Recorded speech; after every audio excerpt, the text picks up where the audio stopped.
Allora amici, bentrovati sul mio canale. Oggi vi voglio riproporre il discorso della bagnatura della nostra Phalaenopsis comprata dal Garden vicino casa. Abbiamo fatto già qualche video, ma voglio farvi vedere una cosa. Allora, le radici sono completamente asciutte, il bark è completamente asciutto. Si può bagnare la nostra Phalaenopsis per immersione?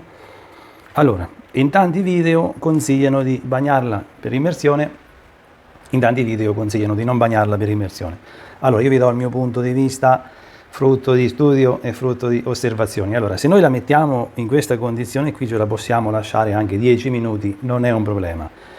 Io vi dico questo, che bagnare una Phalaenopsis in quest'acqua qui può andare benissimo, bagnarne più di una no. Perché? Perché quest'acqua che io avevo preparato non è niente altra acqua di quella che viene dal rubinetto, ok? Quindi in quest'acqua abbiamo una salinità e un pH.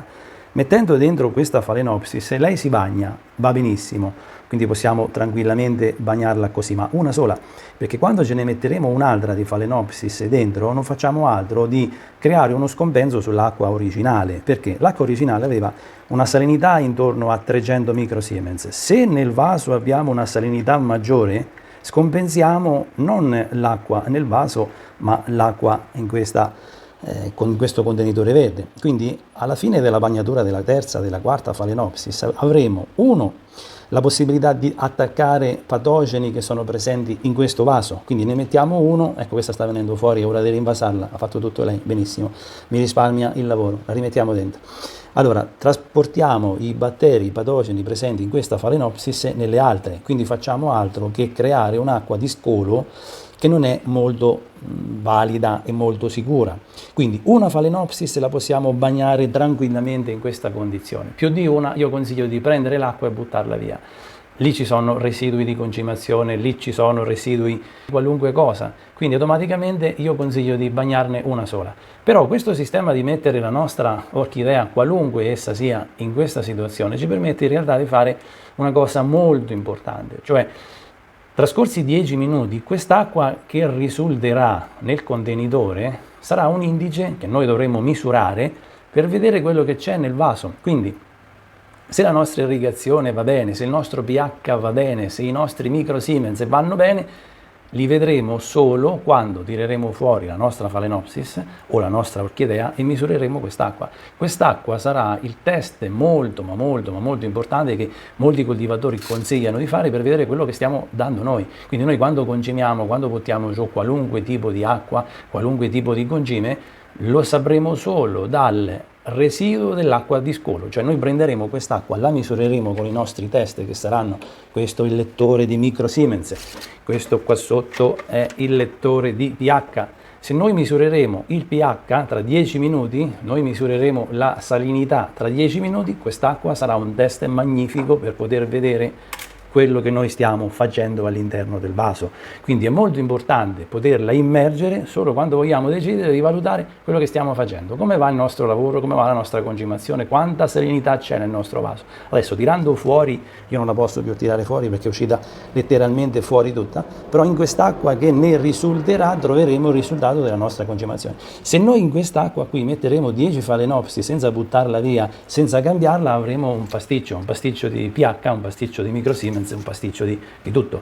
Quindi bagnatela per immersione, ma una pianta alla volta in un'acqua che poi butteremo via e prenderemo per la seconda. Se no, se volete il sistema assolutamente più valido e più sicuro, è innaffiare dall'alto, come tanti consigliano, perché è dall'alto che loro ricevono l'acqua e in questa maniera noi possiamo far scolare via l'acqua dentro, quindi è un modo anche per dilavare un po', per lavare, per purificare un po' tutto il nostro substrato. Quindi se la facciamo scolare sotto, annaffiandola direttamente dal vaso, anche dal bordo vaso, non è male. Sono due sistemi. Io ho trovato video in cui dicevano potete bagnarla per immersione, potete bagnarla annaffiandola da sopra. Allora io vi dico, per immersione una pianta alla volta, buttate via l'acqua, riimmergete, buttate via l'acqua, non fate un mix esplosivo. Però se la dovete immergere, una volta che la tirate fuori, misurate il tutto e vedrete come state lavorando con le vostre orchidee. Se lavorate bene, l'acqua iniziale e l'acqua di residuo, l'acqua di scolo, tra 10 minuti sarà esattamente uguale.